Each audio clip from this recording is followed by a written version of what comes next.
본 방송에서 제공하는 투자 정보는 투자 판단에 대한 조언입니다. 방송에서 제공하는 주식의 가치, 가격 상승 및 하락에 대해서는 방송사에서 보장하지 않습니다. 안녕하세요. 오늘장 내일장의 권민정입니다. 어제 미국 증시는 간밤에 테슬라가 12%까지 내려가고 또 애플도 하락하면서 뉴욕의 3대 지수 모두 하락 마감했습니다. 오늘장 우리 증시 장 초반에는 커플링 이루어가면서 하락 출발을 했지만 빠르게 또 반등세 나와주면서 빨간불 흐름 보여주고 있는 상황인데요. 정부가 반도체 기업의 투자세 공제율을 상향한다라는 소식 속에서 삼성전자 3%, SK하이닉스 6%까지 넘는 큰 상승세 나타냈습니다. 수급 상황도 오늘 외국인의 수급 좋은 흐름으로 보여주면서 시장의 훈풍세 몰아주고 있는 상황인데요. 모처럼 빨간불 들어온 우리 시장입니다. 투자 전략 꼼꼼히 세워보도록 하겠습니다.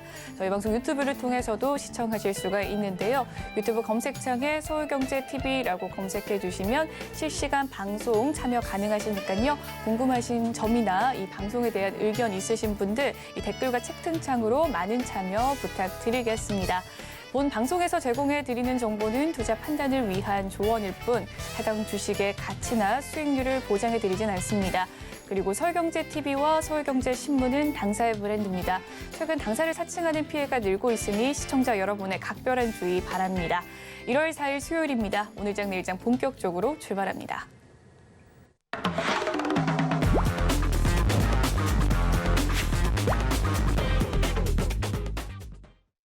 네, 첫 번째 코너 이 시각 보도본부 시간입니다. 오늘은 설석영 기자와 함께합니다. 설석영 기자 나와 있습니까? 네, 안녕하십니까? 네, 먼저 헤드라인부터 살펴보도록 하겠습니다.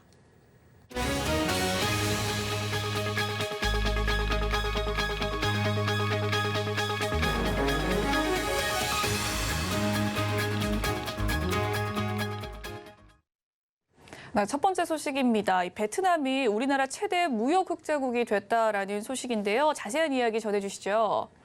네, 베트남이 우리나라 최대 무역 수지 흑자국에 이름을 올렸습니다. 오늘 산업통상자원부에 따르면 한국의 지난해 대베트남 수출은 609억 8천만 달러, 수입은 267억 2천만 달러로 총 무역 수지 흑자는 342억 5천만 달러로 집계됐습니다. 하나로 약 43조 원 수준입니다. 베트남은 지난해 한국의 무역 흑자액 1위로 연간 기준 우리의 최대 무역 흑자국에 오른 것은 처음입니다. 특히 지난해는 한국 베트남 수교 30주년으로 그동안 다양한 분야에 걸쳐 양국의 투자와 협력이 강화되면서 흑자가 대폭 늘어난 것으로 분석됩니다. 이와 관련해 산업부 관계자는 베트남은 동남아시아 국가연합에서 글로벌 기업의 생산 기지로 부상하고 있다면서 베트남이 최대 무역 흑자국이 된 것은 우리 기업이 활발히 진출하며 긴밀한 경제 파트너로 자리매김한 결과라고 설명했습니다. 지난해 한국의 무역 수지 흑자는 베트남에 이어 미국과 홍콩, 인도, 싱가포르 등 순으로 나타났습니다. 반면 2019년부터 2021년까지 3년 연속 한국의 무역 흑자국 1위였던 홍콩은 지난해 3위로 떨어졌고 2018년 1위를 기록했던 중국은 지난해 22위까지 추락했습니다. 대중 무역 수지 순위가 20위 밖으로 밀려난 것은 흑자를 기록한 해 중에서 지난해가 처음입니다. 네, 베트남이 한국 최대 무역수지 흑자국으로 등극했다라는 소식 살펴봤고요. 다음 소식도 살펴보도록 하겠습니다. 내일부터는 또 재건축의 안전진단 규제가 대폭 완화된다라는 소식이 들려오는데요. 어떤 내용입니까? 네, 재건축 사업의 걸림돌로 꼽혔던 안전진단 규제가 대폭 완화됩니다. 국토교통부는 내일부터 주택 재건축 안전진단 기준과 도시주거환경 정비계획 수립 지침을 개정 시행한다고 밝혔습니다. 이에 따라 재건축 안전진단에서 구조 안전성 점수의 비중은 50에서 30%로 낮아지고 주차 대수 등 주거환경 점수 비중은 15에서 30%, 설비 노후도 25에서 30%로 높아집니다. 주차장이 부족하거나 층간소음이 심해 주민 갈등이 격한 곳도 재건축 사업을 추진할 수 있게 된다는 뜻입니다. 안전진단에서 재건축 판정을 받는 범위도 조정됩니다. 지금까지 30에서 55점 이하였던 조건부 재건축 판정 기준이 45에서 55점 이하로 조정됩니다. 또 공공기관에서 진행하는 적정성 검토는 지자체가 필요한 경우에만 진행했지만 앞으로는 2차 안전진단을 완료하지 못하더라도 개정된 안전진단 규정을 소급 적용받을 수 있습니다. 또 조건부 재건축 판정을 받은 단지는 지자체가 주변 지역에서 전월세 난등의 우려되는 등 필요한 경우에 정비구역 지정 시기를 조정할 수 있습니다. 네, 마지막 소식입니다. 최근 고물가 상황 속에서 외식 품목의 가격 상승세가 눈에 띄게 큰 모습인데요. 이제는 김밥 한 줄이 3,000원을 넘는다라는 이야기도 들려옵니다. 어떤 상황입니까? 네, 고물가 시대 속에서 지난해 주요 외식 품목 가격이 일제히 상승했다는 조사 결과가 나왔는데요. 한국소비자원 가격정보 종합포털 참 가격에 따르면 지난해 12월 서울 기준 대표 외식 품목 8개의 평균 가격이 지난해 12월에 많게는 13.8%까지 오른 것으로 나타났습니다. 대표 외식 품목인 자장면은 지난해 초 5,769원이었는데 12월엔 6,569원으로 가격 상승폭이 가장 컸습니다. 이어 삼겹살 200g은 16,983원에서 19,031원으로 12% 상승했고 김밥이 2,769원에서 3,100원으로 11.9% 올랐습니다. 이 밖에 삼계탕과 칼국수, 비빔밥, 냉면, 김치찌개 등도 가격이 모두 연초와 비교해 5에서 11% 뛴 것으로 조사됐습니다. 통계청에 따르면 지난해 외식 물가 상승률은 7.7%로 30년 만에 가장 높았고 소비자 물가 상승률도 5.1%로 1998년 외환위기 이후 24년 만에 최고치를 기록했습니다. 네, 지금까지 이 시간 보도본부 설석용 기자와 함께했습니다. 설 기자 수고 많으셨습니다. 감사합니다.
네, 올 한 해 유망업종에 대한 투자 전략을 모색해보는 시간 갖도록 하겠습니다. 테슬라 쇼크 속에서 최근 들어서 2차 전지와 또 전기차주 줄줄이 약세 흐름 좀 보여주고 있는데요.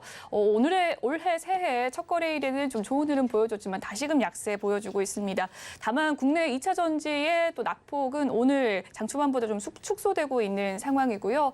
애널리스트의 시각으로 또 2차 전지와 전기차 산업의 향방 짚어보는 시간 갖도록 하겠습니다. 오늘은 유진투자증권의 이재일 연구원 그리고 유한타증권의 이한나 연구원 와 계십니다. 어서 오세요.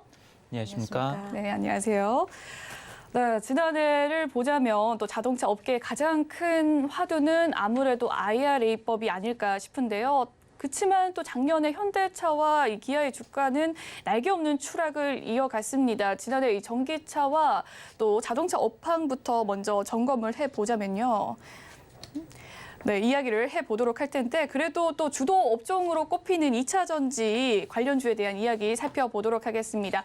올해 또 주도 업종으로 꼽히는 2차 전지 태조 이방원으로 묶이면서 지난해 우려보다는 기대감이 컸습니다. 2차 전지 업황 먼저 살펴볼게요. 네, 2022년에는 정말 2차 전지를 가지고 있느냐 없느냐에 따라서 굉장히 크게 조금 나뉘는 해였다라고 보시면 될 것 같고요.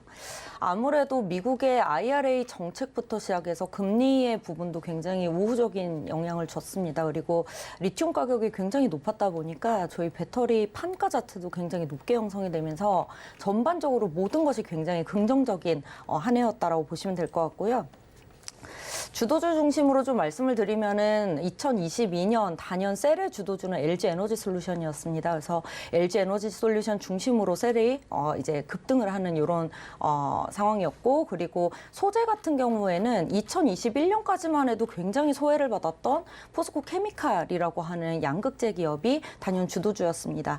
이 두 가지의 공통점은 딱 한 가지예요. 저희 미국의 IRA 정책이 나왔을 때 탈중국 공급망에 있어서 최대 수혜를 받을 만한 셀과 소재 기업이 어디냐에 따라서 좀 주도주가 같다라고 보시면 될 것 같습니다. 네, 작년 한 해 2차 전지에 대한 이야기 살펴봐 주셨습니다. 아무래도 배터리 셀 업체가 좋은 흐름 이어갔다라는 소식 속에서 LG 에너지 솔루션과 포스코 케미칼 이야기를 해 주셨네요. 다음으로는 또 자동차주에 대한 이야기 살펴보도록 하겠습니다. 작년 전기차와 자동차주 향방 어땠습니까? 먼저 이제 전기차 시장에 대해서 말씀을 드리면은 전기차는 사실 이제 도입 단계를 넘어가지고 작년부터 이제 본격적인 확장기에 접어들었다라고 볼 수 있을 것 같습니다. 굉장히 소수의 모델밖에 없었었는데 이제는 전기차 전용 플랫폼을 기반으로 해서 굉장히 고성능 전기차들이 시장에 많이 풀리기 시작을 했고요. 그러면서 수요도 폭발적으로 증가하는 모습이 나타났습니다. 대표적으로 현대차그룹의 EGMP라든지 아니면 폭스바겐의 MEB라든지 이런 플랫폼 기반의 전기차들이 출시가 되기 시작을 했죠. 현대차그룹 같은 경우에는 현대차는 이제 아이닉5라고 하는 SUV 기반의 EV를 출시를 했고요. 기아는 EV6를 출시를 하면서 글로벌 시장에서 상당히 높은 성과를 거뒀다라고 평가를 할 수 있을 것 같습니다. 미국 시장에서는 EV231을 다툴 정도로 전기차 점유율이 많이 올라갔고요. 그런 흐름들이 지금도 아직까지 유지가 되고 있다라고 볼 수 있을 것 같습니다. 자동차 쪽 업황을 보게 되면은 지난해는 이제 코로나 팬데믹으로 인해서 억눌려 있었던 대기 수요들이 좀 폭발적으로 올라가는 한 해가 될 수 있었는데 안타깝게도 차량 반도체로 인한 생산 차질 때문에 수요가 그렇게 폭발적으로 증가하지는 못했습니다. 그래서 공급이 부족하다 보니까 가격 조건이 굉장히 유리했었고 완성차들이 판매는 감소했지만 오히려 수익성은 좋아지는 좀 이런 이례적인 상황이 발생을 했습니다. 하지만 이제 주가 측면에서 보게 되면은 이런 어떤 호주적하고는 좀 다른 모습을 나타냈었는데요. 중반 이후부터 금리가 좀 가파르게 인상이 되고 2023년도 경기 둔화에 대한 우려가 확산이 되면서 주가는 실적을 못 따라가고 오히려 좀 약세를 나타내는 이런 흐름이 나타났습니다. 네, 그렇군요. 자동차 공급은 좀 부족하고 수요는 폭증을 하면서 높은 가격의 신차를 좀 판매할 수 있었음에도 불구하고 더 가파른 금리 상승으로 인해서 리스크가 좀 단기의 호실적은 더 뒤덮였다라는 이야기를 해주셨습니다. 특히나 해외 시장에서도 이 자동차 기업의 주가가 힘을 못 쓰는 분위기가 이어가고 있는데요. 테슬라와 루시드 등을 포함해서 포드와 닛산도 작게는 30%, 크게는 80%의 하락률 보였습니다. 이 원인은 무엇입니까? 글로벌 완성차들의 수익성을 보게 되면은 사실 현대기아차도 작년에 주가가 조정을 받기는 했지만 글로벌 메이커 대비는 상대적으로 선방한 측면이 있습니다. 특히 주가가 많이 빠졌던 업체들이 이제 EV 전문 업체들이 주가가 좀 많이 하락을 했었는데 여러 가지 원인이 있겠지만 가장 큰 것 중에 하나는 중국 EV 업체들이 글로벌 시장에서 이제 약진하기 시작을 했다라는 점. 테슬라 같은 경우에도 중국 시장에서 굉장히 호실적이 이어지다가 최근 들어서는 중국 로컬 업체들한테 경쟁이 좀 밀리는 모습이 나타나고 있고 그러면서 가격 인하도 단행하는 이런 모습이 나타나면서 주가가 많이 하락을 했다라고 볼 수 있습니다. 그리고 테슬라나 BYD 같은 경우에는 지금이 수익성이 나고 있는 구간이지만 사실 지금 스타트업이라고 할 수 있는 이제 루시드 모터스라든지 아니면 리비안이라든지 이런 업체들 같은 경우에는 지금도 대규모 적자가 발생을 하고 있기 때문에 이런 금리 인상 기조 하에서 수익성이 굉장히 아직 탄탄하지 못하고 그리고 재무 구조도 어려운 상황에서 대규모 자본 투입이 지속돼야 되는 이런 어려움들이 겹치면서 주가가 좀 큰 폭으로 하락을 했다 이렇게 좀 평가를 할 수 있을 것 같습니다. 네, 글로벌 메이커의 이 주가 하락폭이 조금 더 컸다라는 이야기를 해주셨고요. 또 테슬라의 경우에는 중국 시장에서 가격 인하를 좀 단행했음에도 불구하고 재고가 누적되는 사태가 벌어졌다라는 이야기가 들렸는데요. 다음에는 또 2차 전지에 대한 이야기 살펴보도록 하겠습니다. 최근에 하락장에서도 좀 독주를 했던 2차 전지였는데 이 테슬라 이 급락으로 인해서 2차 전지 관련주까지 파장을 좀 잇는 모습입니다. 2차 전지 업황에 미친 테슬라 리스크는 어떻게 보셨는지요?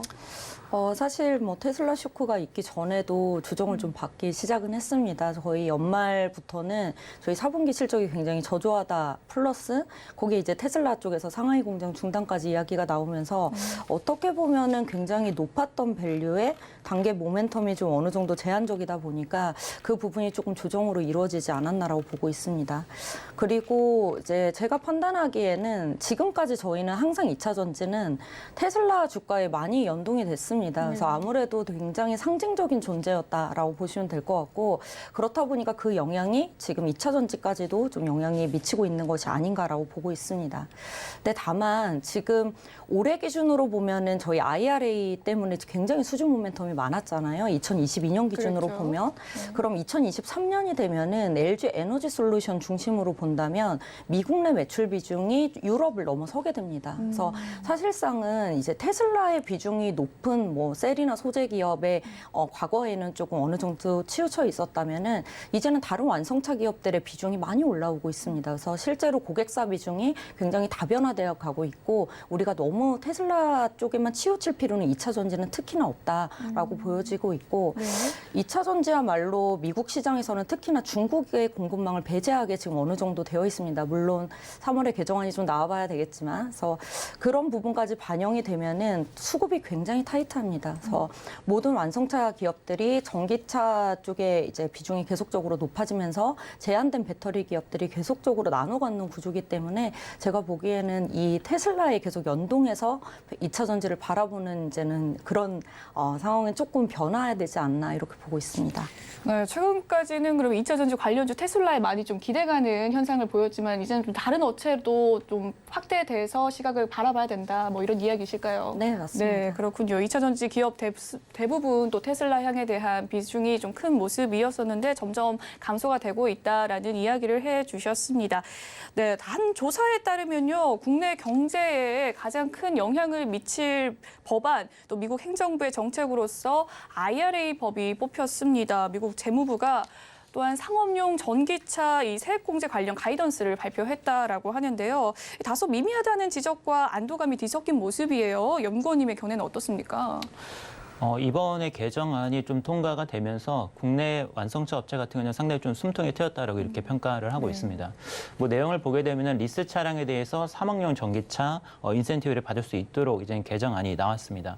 뭐 여기에서 뭐 몇 가지 리스에 대한 규정들이 있기는 하지만 전반적인 내용을 봤었을 때 일반 소유자들이 리스로 차량을 구매를 하더라도 실질적으로 IRA 규제를 우회를 할 수 있는 통로가 생겼다라고 이렇게 좀 평가를 하고 있습니다. 그래서 소비자 입장에서 보게 되면 사실 리스로 구매를 하게 되면은 굉장히 이제 적은 월 금액으로 차량을 또 구입해서 운용을 할 수 있는 측면이 있고요. 그리고 IRA를 통해서 $7,500 보조금을 받는 부분들을 리스료를 낮추는 방향으로 이제 인센티브로 활용을 할 수 있는 길이 열렸습니다. 그래서 리스 같은 경우도 상당히 미국 시장에서 정차 판매를 원활하게 하는데 이제 도움이 될 거다 이렇게 평가를 하고 있고요.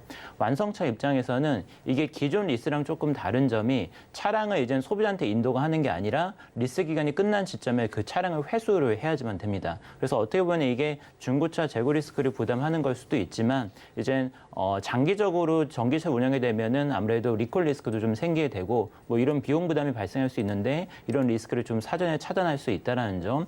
그리고 재활용 같은 경우, 그러니까 배터리를 재활용한다라든지 전기차를 재활용한다든지 이런 다른 비즈니스로 활용할 수 있는 가능성도 있기 때문에 이번 개정안은 상당히 좀 긍정적인 변화다라고 평가를 합니다. 그렇군요. 이 미국의 보조금 혜택에 대한 법안에 대해서 기대와 우려감이 섞였는데 연구원님의 의견들 살펴봤습니다. 아직 확정적이진 않지만 굉장히 고무적인 변화가 이룰 수 있다라는 이야기 해주셨고요. 차량 리스의 경우에는 보조금 거의 뭐 100% 가까이 받으면서 또 리콜 리스크도 낮출 수 있고 뭐 재활용 배터리도 용이할 수 있다라는 이야기 해주셨네요. IRA 법으로 인해서 좀 장기적으로는 빠르게 성장하는 중국차와의 격차를 벌릴 수 있을 것이다라는 기대감이 있는데요. 아무래도 이것이 좀 국내 기업에서는 호재로 작용할 수 있다라는 분석이 있습니다. 이에 따른 견해는 어떻습니까? 사실 이제 IRA 법안만 가지고선 중국 전기차 시장을 견제하는 데는 좀 한계가 있다라고 이렇게 좀 생각을 하고 있습니다. 왜냐하면은 중국 전기차들이 가지고 있는 경쟁력은 결국에는 글로벌 시장에서 가장 큰 자동차 시장을 가지고 있으면서 그리고 전기차 시장에 있어서도 가장 큰 포션을 차지한다는 점, 이 자국 시장이 굉장히 큰 장점이 되고 있고요.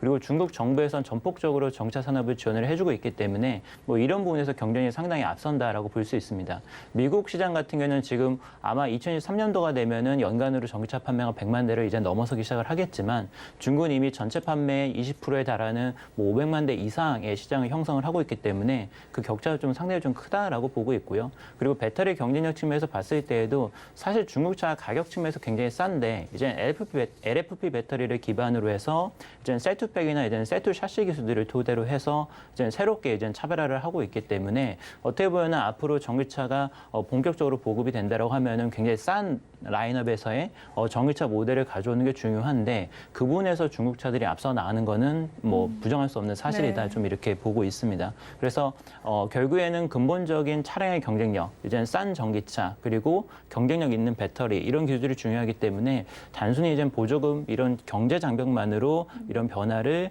흐름을 거스를 수는 없지 않나 이렇게 좀 보고 있습니다. 네, 그렇군요. IRA 법으로 인해서 중국 시장과 한국 시장의 격차 확대에 대해서 살펴봤습니다. 근본적으로는 일단은 좀 제품의 경쟁력이 핵심일 것이다라는 이야기를 해주셨습니다. 이 미국의 공급만 재편이죠. IRA 법안으로 인해서 중국 시장과 우리 시장의 희비가 좀 엇갈리는 모습인데요. 특히나 이 CATL은 미국의 생산 공장이 없다라는 점이 부각이 되면서 지난해 주가가 좀 휘청이는 모습을 보였습니다. 게다가 또 2차 전지 관련된 외국인의 투자 자금이 중국에서 한국으로 또 넘어오고 있다라는 분석도 나오고 있어요. 이렇게 글로벌 시장의 판도 변화해서 우리 시장은 얻을 것이 무엇이면서 또 투자자들은 무엇에 주목을 해봐야 될까요?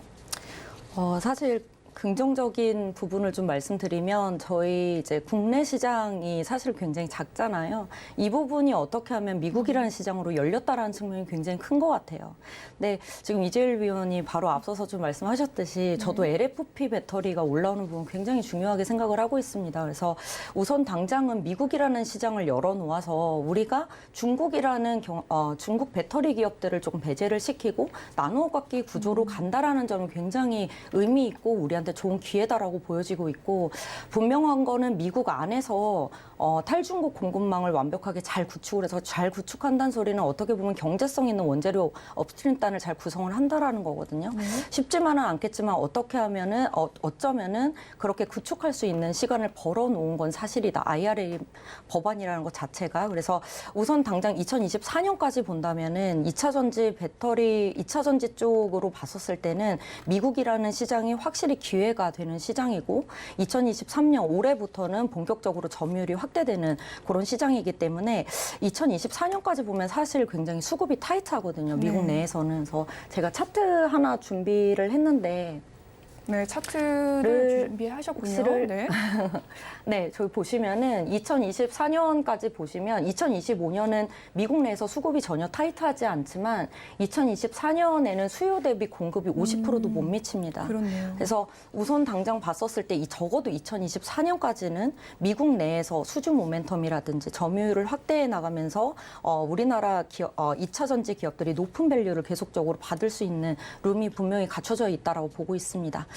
하지만 제가 여러 가지 이렇게 말씀은 드리지만 그 이후에는 저희 LFP가 올라오는 부분을 확실히 좀 보셔야 되고 CATL이 지금 조금 주가적으로 휘청거리는 모습을 보여주기는 했지만 사실 중국과 유럽을 중심으로 해서는 또 성장이 좀 이루어지고 있고 LFP 배터리 같은 경우에는 특히 유럽 내에서는 양산이 좀 크게 들어가고 있습니다. 그래서 EV뿐만이 아니고 사실 ESS 쪽은 어느 정도 LFP가 커버가 되고 있기 때문에 우리 당장은 굉장히 2차 전지 2024년까지는 적어도 매력적이겠지만 LFP 배터리에 대해서 어떻게 앞으로 대응해 나가는지도 한번 같이 점검해 보셨으면 좋을 것 같습니다. 네, 확실히 2차 전지 2024년도까지는 기대감이 굉장히 높은 상황이긴 하지만 LFP 배터리를 좀 주목해 봐야 될 필요성이 느껴지네요. 지난해 말에는 또 2차 전지 주도주로서 굳히기에 들어가는 모습이었습니다. 하반기에 굉장히 많이 올라온 모습이고요. 또 삼성전자 다음으로 지수의 영향력 또한 높아졌고 또 일각에서는 셀과 양극재 업체가 당분간은 상승 기조 이어갈 것이다라고 많이들 보고 있습니다. 이에 대한 견해는 어떻습니까? 우선은 2023년으로 본다면 저는 한 2월, 3월 정도부터는 다시 한번 주가 반등이 좀 있지 않을까라고 보고 있고요. 그 이유 중에 하나는 단연 2차 전지 섹터가 다시 한번 반등을 하기 위해서는 결국에는 LG 에너지 솔루션이 좀 움직여줘야 됩니다. 그래서 LG 에너지 솔루션이 지금 밸류로 보면은 2024년 기준으로 EV/EBITDA 거의 16배 아래로 내려왔음에도 불구하고 주가가 좀 힘든 상황이죠. 그 이유는 오버행이 있습니다. 1월 30일부터 이제 매도가 가능해지고요. 이게 사실 전체 주식 수의 한 3.9% 정도가 되긴 하지만 유통 가능 주식 수만 따지면 사실 물량이 큰 부분이 있습니다. 그래서 제가 보기에는 어느 정도는 이게 밸류가 좀 많이 낮아졌기 때문에 우리가 이 부분에 대한 주가 변동이 굉장히 크지는 않을 거라고는 보지만 그때까지는 조금 조심해야 되지 않을까라고 보고 있고요. 다만 그 이후에는 생각보다 빠르게 주가가 좀 내려와 줬기 때문에 다시 한번 한 2월에서 3월 정도에는 다시 2차 전지 섹터가 좀 크게 반등을 하면서 주도 섹터가 되지 않을까라고 보고 있습니다. 예, 그 중심에는 아무래도 미국이 있습니다. 그래서 작년 대비해서 LG 에너지 솔루션이 수준 모멘텀 자체는 약하겠지만 미국 내의 비중이 굉장히 빠르게 올라오고 그리고 셀 중에서 삼성 SDI 같은 경우에는 수준 모멘텀을 갖추게 됩니다. 그래서 그 두 가지가 합쳐지면서 셀 중심으로 우선 주가 반등이 먼저 일어날 것 같고요. 그 다음에 소재 같은 경우에는 양극재 기업이 2022년 내내 굉장히 좋았죠. 근데 이제 올해 같은 경우에는 사실 양극재 수급이 타이트하지만은 않습니다. 그리고 수준 모멘텀도 일정 부분 약할 수는 있지만 시총이 굉장히 큰 소재인 만큼 동시에 같이 관심을 가져야 되지 않을까라고 보고 있습니다. 네, LG엔솔이 지금 오버행 이슈 속에서 4분기 실적 저조로 인해서 최근 들어 좀 약세 흐름을 보여주긴 했지만 또 2, 3월부터 반등 가능성이 있다라는 이야기를 해주셨고요. 또 셀 기업과 양극재 기업 또 두 가지 분류로 이야기를 해주셨습니다. 셀 기업도 계속해서 주가 상승 가능성, 양극재 기업도 좀 2022년 대비는 저조할 수 있지만 여전히 소재 내 관심은 높을 것이다라는 말씀해 주셨네요. 다만 또 분리막과 동막 업체가 있지 않겠습니까? 이 업체들은 실적과 주가가 다소 부진한 모습입니다.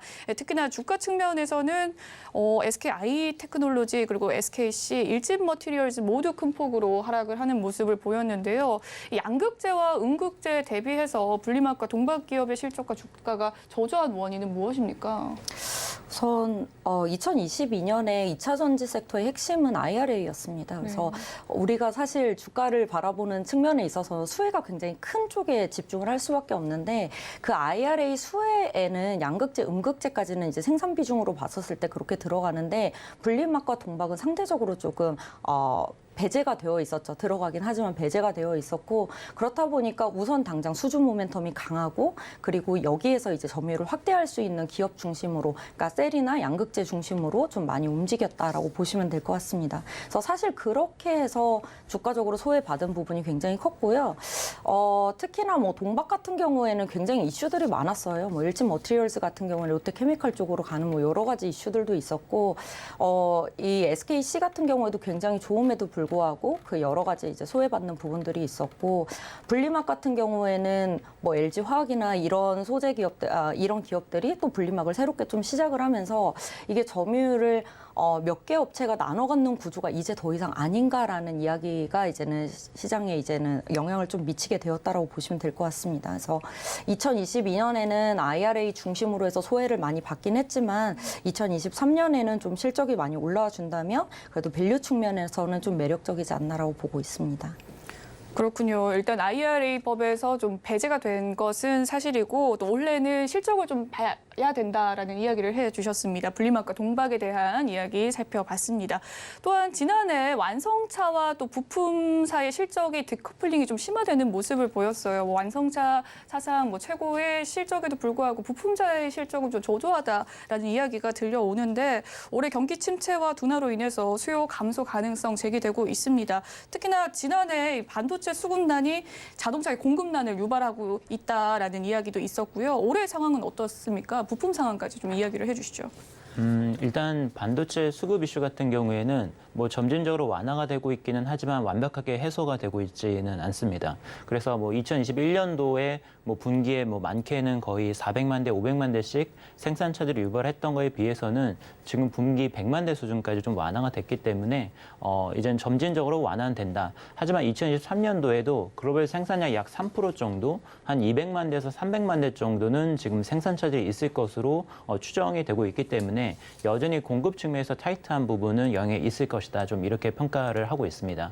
그리고 이제 수요 측면에서 말씀을 드리면은 사실 지금 경기 둔화 리스크가 좀 부각이 되고 있는 상황이기 때문에 뭐 아무래도 이제 수요 둔화 리스크가 불거지고 있는 것은 사실입니다. 하지만 자동차 산업 전체적으로 보게 되면은 한 지난 2년 동안 이제 코로나로 인해 가지고 대기 수요가 많이 누적이 됐어요. 대기 수요가 많이 누적이 됐기 때문에 이런 대기 수요가 어느 정도 감소가 된다 하더라도 단기적으로 판매가 감소하는 영향으로 오지는 않을 것으로 저희가 좀 이렇게 판단을 하고 있습니다. 그래서 올해도 이제 작년에 기저도 상당히 낮았었고 그리고 대기 수요도 일부 남아있는 상황이기 때문에 생산만 회복이 되면은 글로벌 수요는 올라올 것이다 이렇게 예상을 하고 있습니다.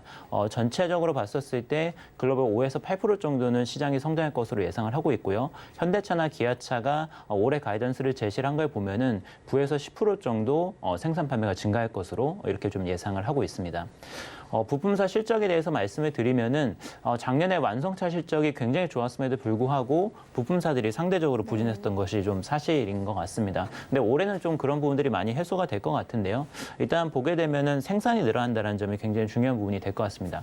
부품사들은 사실 완성차한테 정해진 납품 단가에 따라서 이제 납품을 하기 때문에 어떻게 보면은 리테일 가격이 올라가는 것보다는 생산 물량이 중요한데 이제 차량 반도체 수급차질이 해소가 되면서 생산 물량이 이제 올라가는 모습이 나타날 거고요. 그리고 원자재나 이제 각종 운송비 이런 코스트 측면에서 봤을 때에도 일단 운송비도 굉장히 많이 하락을 했고요. 그리고 원자재 가격도 작년 2분기 때를 피크로 해가지고 계속해서 좀 내려오고 있는 상황이기 때문에 코스트는 다운되고 그리고 이제 물량은 늘어나고 뭐 이런 효과들이 발생하면서 부품사들의 실적이 올해는 완성차를 좀 따라잡는 국면이 되지 않을까 이렇게 예상을 합니다. 네, 전반적인 완성차와 부품사에 대한 이야기들 살펴봤는데요. 두 이야기를 제가 들어보니까 결국은 또 생산망이 회복이 돼야 된다라는 이야기가 좀 주제인 것 같습니다. 이 생산량의 회복을 위해서 둘 다 어떤 부분이 가장 중요한 모멘텀일까요? 지금 생산 같은 경우는 앞서 말씀드린 것처럼 차량은 반도체 이 부분이 이제 가장 중요한 부분이 될 것 같고요. 뭐 그 외에는 지금 코로나로 인한 공장 락다운이라든지 뭐 이런 것들이 거의 다 해소가 됐기 때문에 뭐 지금 당장 봤을 때는 큰 리스크는 없을 것으로 보이고요. 뭐 추가적으로 말씀드리면은 러시아, 뭐 우크라이나 전쟁이 언제 이제 해결이 될 것인지 그리고 뭐 중국 쪽에서의 지금 뭐 코로나 발현 현상들이 언제쯤 잠잠해질지 뭐 이런 것들이 좀 미시적으로 영향을 미치겠지만 전체적으로는 작년보다 훨씬 더 안정적인 공급 조건이 형성이 될 것 같습니다. 네, 글로벌적인 측면에서 리스크 요인도 좀 없지 않아 있겠지만 그래도 작년보다는 조금 더 회복세가 있을 것이다라는 말씀을 해주셨습니다. 다음은 또 자동차 시장에 대한 이야기 살펴보도록 하겠습니다. 이 글로벌 자동차 시장과 2차 전지 시장의 또 판도 변화 속에서 좀 강점을 지닌 기업들 궁금하실 것 같은데요. 또 어떤 강점을 지닌 기업에 주목을 해봐야 될까요? 우선 2차 전지 같은 경우에는 미국이 아무래도 중심이 될 수밖에 없습니다. 앞서 말씀드렸듯이 2024년까지는 우리 주가를 볼 때에는 좀 미국 중심으로 보자라고 많이 말씀을 드리고 있어요. 아무래도 유럽 같은 경우에는 중국 기업들도 거의 한 반, 그리고 3원계 중심으로 우리나라 기업들이 증설 반을 하고 있기 때문에 거기에서 더 이상 큰 성장을 가져오기는 생각보다 좀 어렵습니다. 그래서 제가 보기에는 뭐 유럽의 일부 그리고 미국 중심으로 결국에는 바라봐야 되는데 그럼 미국에서 또 점유율을 계속적으로 확대를 하려면 결국에는 법안의 기준에 얼마나 맞추느냐가 핵심이 될 수밖에 없습니다. 그래야지만이 완성차 기업들로부터의 수주도 또 더욱더 확대가 될 수가 있기 때문에 그런 측면에서 봤었을 때는 탈중국 공급망이 잘 갖추어져 있는 기업 중심으로 좀 보자라고 말씀을 드리고 있습니다. LG 에너지 솔루션 같은 경우에도 2022년에 굉장히 수주 모멘텀이 강했던 이유도요. 업스트림 단에서 굉장히 3, 4 모두 다 비교를 해서 LG 에너지 솔루션이 단연 투자를 가장 빠르게 확대를 했고요. 특히나 소재 같은 경우에는 LG 화학이 또 수직 계열화를 해주고 있기 때문에 그런 부분들이 레퍼런스부터 시작해서 그런 업스트림부터 다운스트림까지 수직 계열화된 부분들이 결국에는 수주로 좀 반영이 되지 않았나라고 보고 있고 양극재 같은 경우에도 마찬가지인 것 같습니다. 아무래도 생산비 비중이 소재 쪽에서는 양극재 쪽이 크기 때문에 이쪽에서 미국 내에 점유율을 더욱더 확대를 시키려면은 양극재 기업들 같은 경우에는 전고체 국산화에 대한 부분을 계속적으로 생각을 할 수밖에 없습니다. 그래서 소재건, 셀이건 결국에는 탈중국 공급망을 얼마나 잘 갖추었느냐를 중심으로 좀 보시면 좋을 것 같습니다. 네, 소재단에서 이 양극재 기업 또 전구체 국산화를 좀 주목을 해야 된다라는 이야기 해주셨습니다. 탈중국의 공급망 구축 기업에 주목을 해야 된다 말씀해 주셨는데 그러한 기업들 어떤 기업들이 있을까요? 아무래도 셀 같은 경우에는 배터리 셀 같은 경우에는 LG 에너지 솔루션이 가장 잘하고 있습니다. 이제 나중에 어느 정도 투자를 했는지 이렇게 표로 한번 보시면은 네. 표의 길이가 차이가 날 정도로 정말 강한 투자를 해오고 있고요.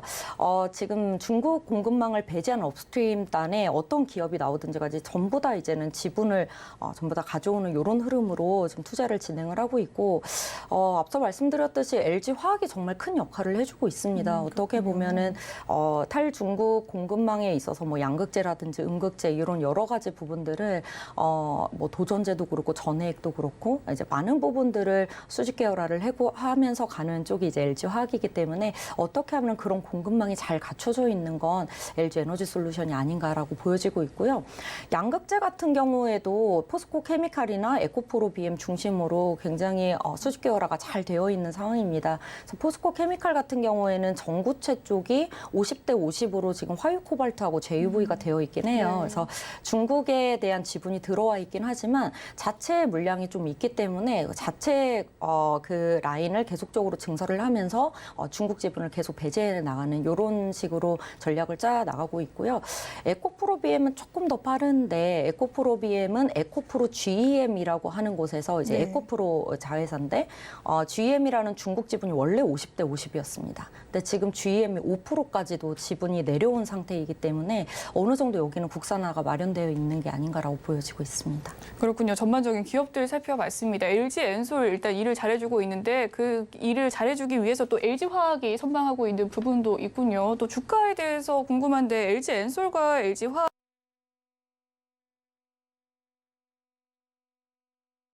거든요. 이 두 주가에 대해서는 어떻게 의견이 있으십니까? 우선은 제가 2차 전지만 하고 있기 네. 때문에 LG 화학에 대해서 자세히 말씀드리기는 좀 그런 것 같고요. 네. 우선은 LG 에너지 솔루션하고 LG 화학은 여전히 이제 케미칼 쪽이 많이 들어와 있기 때문에 아직까지는 화학과 이제 2차 전지 소재라는 주도 하에 주가가 가는 거는 아닌 것 같습니다. 그래서 그렇군요. 2022년에 워낙 이제 양극재 쪽에 이익률이 좋았었기 때문에 그런 부분들이 덩달아 조금 반영이 된 부분이 있지만 이게 완벽하게 분리돼서 가기에는 조금 한계가 아직은 있지 않나, 투자에 대한 부분이 더 확대가 돼야 되지 않나 이렇게 보여지고 있고요. 다만 향후에는 뭐 저희 섹터 위원님의 네.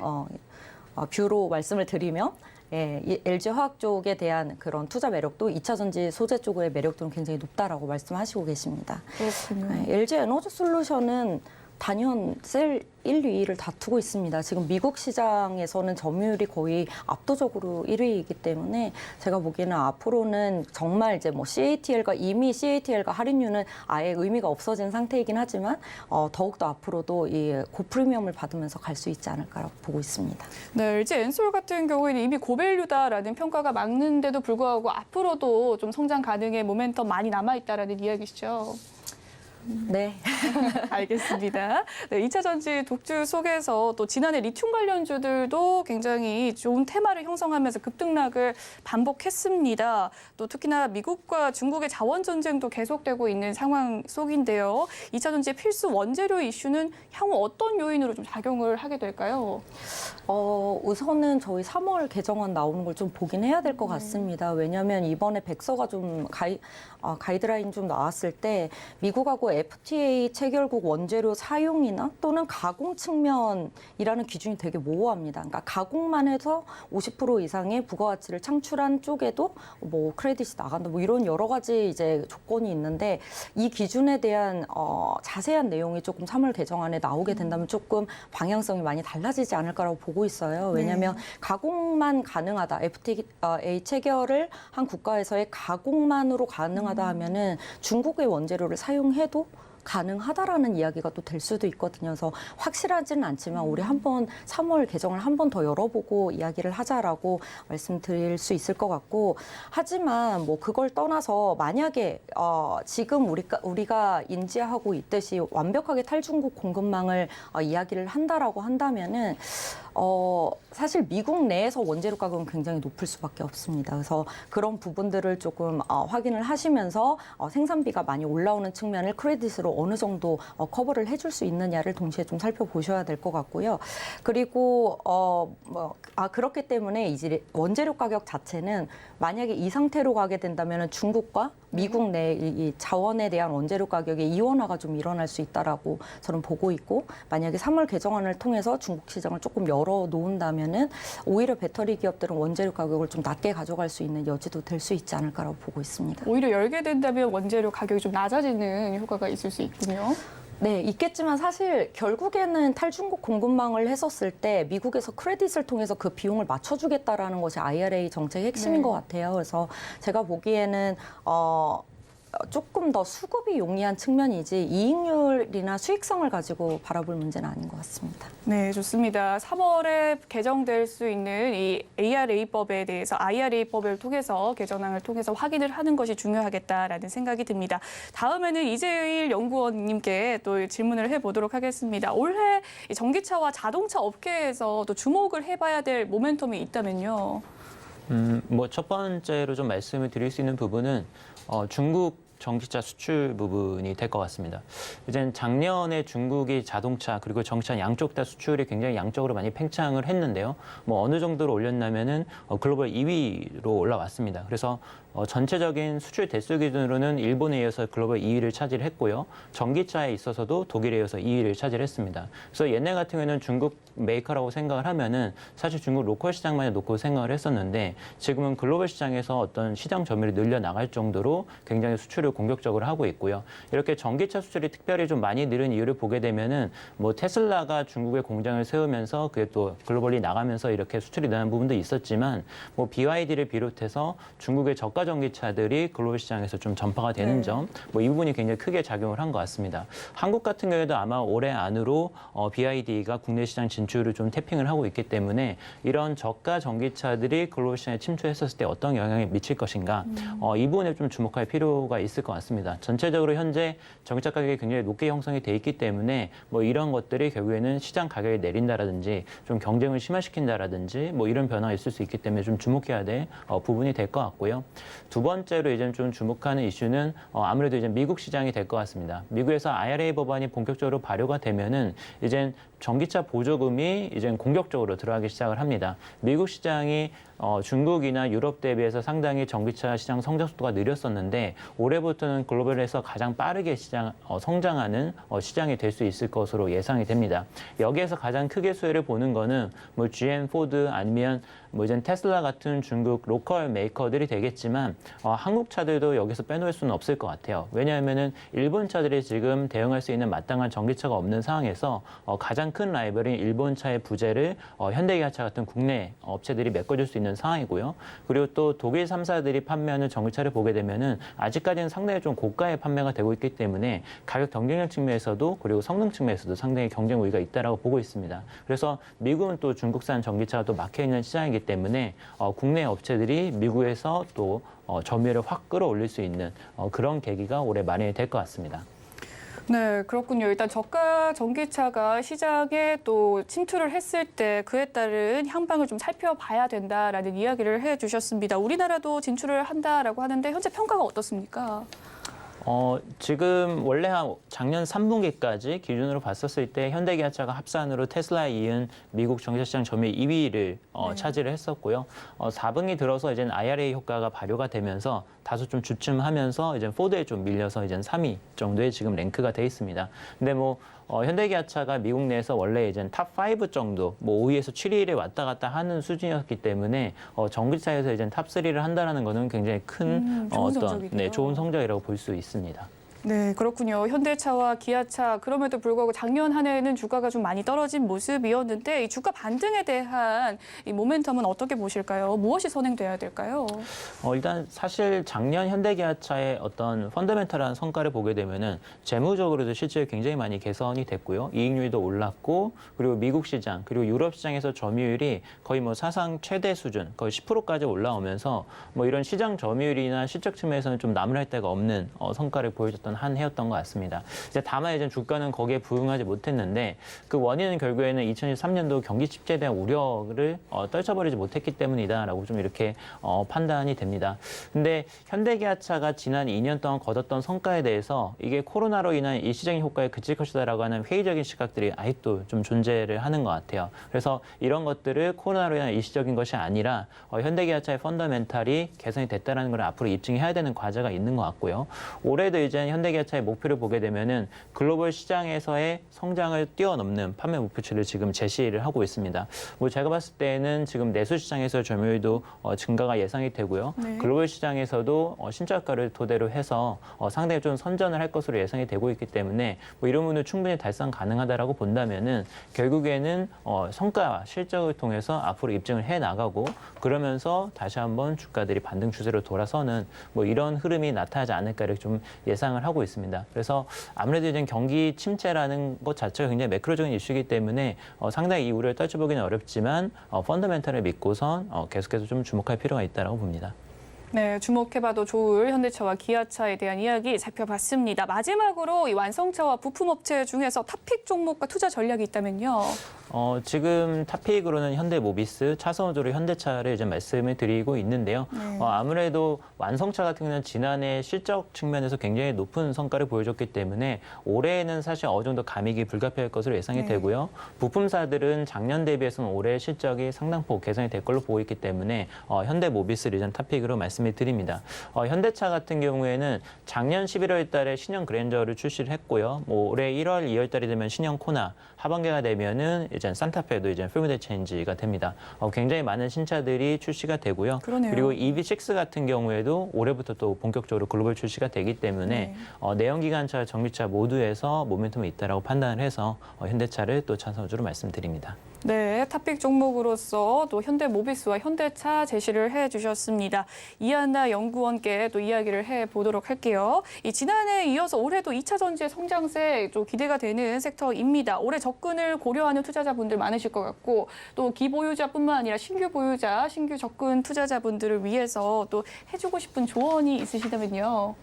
네, 우선 2022년에 워낙 IRA 중심으로 수준 모멘텀이 중심이었습니다. 그래서 아마 올해도 그 부분을 기대를 많이 하신다면 다소 실망스러울 수가 있습니다. 왜냐하면 LG 에너지 솔루션 중심으로 말씀드리면 2022년에 정말 많은 완성차 기업들과 JV를 맺었습니다. 그래서 지금 현재로서는 추가적인 수주를 받기에는 사실 자금적인 문제들이 좀 있습니다. 그래서 오히려 이제 LG 에너지 솔루션 측에서도 지금 현재 가지고 있는 이 수주부터 이제 양산에 대한 부분을 좀 안정적으로 가동시킬 수 있는 부분에 지금 치우치겠다라고 이야기를 하고 있습니다. 다만 뭐 삼성 SDI 같은 경우에는 여전히 수주 모멘텀이 남아 있긴 합니다. 2022년에는 워낙 수주 모멘텀이 없었기 때문에 LG 에너지 솔루션이 2022년에 수주 모멘텀의 가장 최고의 종목이었다면 2023년에는 삼성 SDI가 될 텐데요. 근데 그 규모가 LG 에너지 솔루션 대비해서는 좀 작을 수밖에 없습니다. 그래서 수주 모멘텀만 가지고 우리가 기업을 바라본다면은 생각보다 업사이드가 높지 않을 수 있다.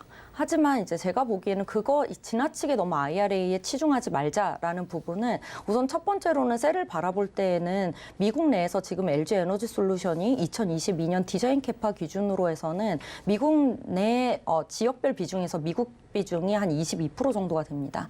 근데 2023년 올해에 오게 되면 33%까지 올라오기 때문에 그로 인해서 미국 내 외형 성장이 일어나는 부분들에 좀 실적적으로 좀 주목해 주셨으면 좋을 것 같고요.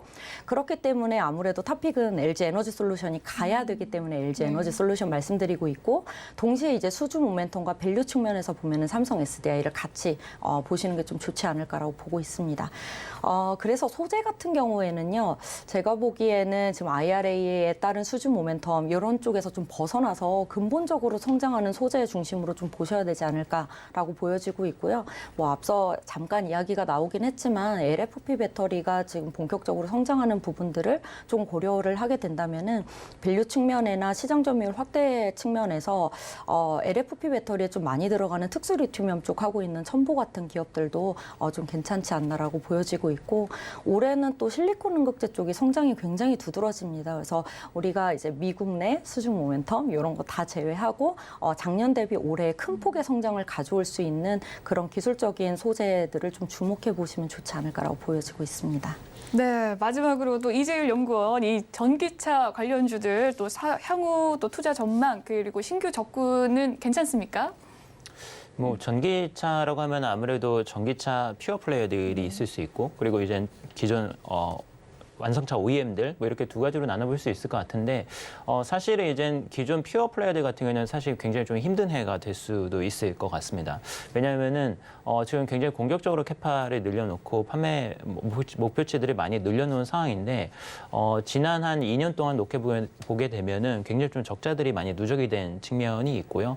그리고 생산 계획들이 계획 대비해서 좀 못 미치는 뭐 이런 측면들이 있습니다. 뭐 대표적으로 말씀드린 뭐 루시드나 리비안이라든지 뭐 그 외에 다른 뭐 니오, 샤오펑 이런 경우에는 좀 어느 정도 판매 목표를 맞추고 있지만 어떤 재무적인 측면에서 좀 어려운 점이 분명히 있거든요. 그래서 지금처럼 좀 금리 상승기 속에서는 사실 좀 굉장히 어려운 측면이 있다라고 보고 있고, 다만 이제 기존 OEM들 완성차들 같은 경우에는 뭐 내연기관차에서는 안정적으로 수익성을 내면서 그 캐시플로우를 가지고선 전기차에 투자를 하고 있기 때문에 상당히 좀 포트폴리오를 이제 좀 강화를 하면서 안정적으로 갈 수 있다는 측면이 있기 때문에 뭐 올해는 아무래도 전기차 퓨어 플레이어보다는 안정적인 포트폴리오가 다각화된 플레이어가 훨씬 더 낫다라고 보고 있습니다. 네, 2023년 유망 업종을 살펴보는 업종별 증시 대전망. 오늘은 또 2차 전지와 전기차에 대한 이야기 살펴봤습니다. 두 연구원님들 이야기 감사합니다. 네, 내일은 신영증권 엄경화 연구원과 조선주에 대한 이야기 살펴보도록 하겠습니다. 많은 시청 부탁드리겠습니다. 본 방송에서 제공해드리는 정보는 투자 판단을 위한 조언일 뿐 해당 주식의 가치와 수익률을 보장해드리진 않습니다. 그리고 서울경제TV와 서울경제신문은 당사의 브랜드입니다. 최근 당사를 사칭하는 피해가 늘고 있으니 시청자 여러분의 각별한 주의 바랍니다. 오늘 준비한 소식은 여기까지고요. 잠시 후 마감 임박 60분의 승부도 많은 시청 부탁드립니다. 저희는 내일 다시 찾아뵐게요. 시청해주신 여러분 고맙습니다.